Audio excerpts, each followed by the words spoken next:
Un final d'étape difficile donc pour cette troisième étape du Giro 1992 entre Uliveto Terme et Arezzo, avec un circuit final autour d'Arezzo en Toscane avec l'ascension du Foce di Scoppettone.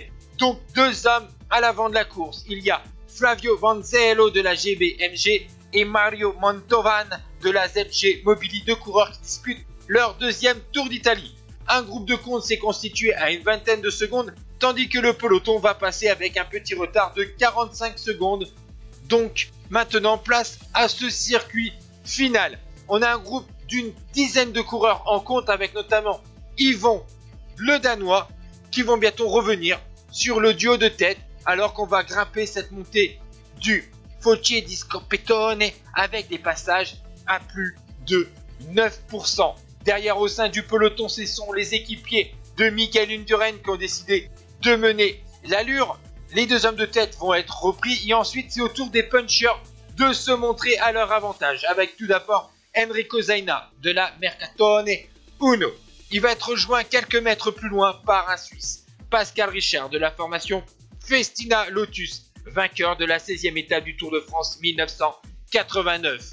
Mais ce duo va être vite repris par les candidats au classement général, puisqu'on va profiter des plus forts pourcentages pour voir l'attaque du deuxième de l'édition 1991, Claudio Capucci. Il va être vite rejoint par le vainqueur de la Flèche Wallonne, Giorgio Furlan de la formation Ariostea. Mais c'est Mikael Indurain en personne qui décide de faire la jonction avec les deux coureurs italiens. Du côté du maillot rose, Thierry Marry ainsi que d'autres coureurs qui figurent dans le top 10 comme Julio César Ortegon ou encore Juan Llaneras, Jackie Durand, Adriano Baffi ou encore Botempi. Cette difficulté va être fatale puisqu'ils vont perdre du temps sur le groupe de tête, puisque devant on a donc Capucci, Furlan, Indurain, Grumov, Chiandri, Fignon, de las Cuevas, Lely, Bezo, Botarelli, Steiger ou encore Chiocchioli. Et dans la descente vers Arezzo, c'est Piotr Ugrumov qui tente sa chance en solitaire, mais il va avoir un regroupement sur le replat avant de rejoindre le dernier kilomètre.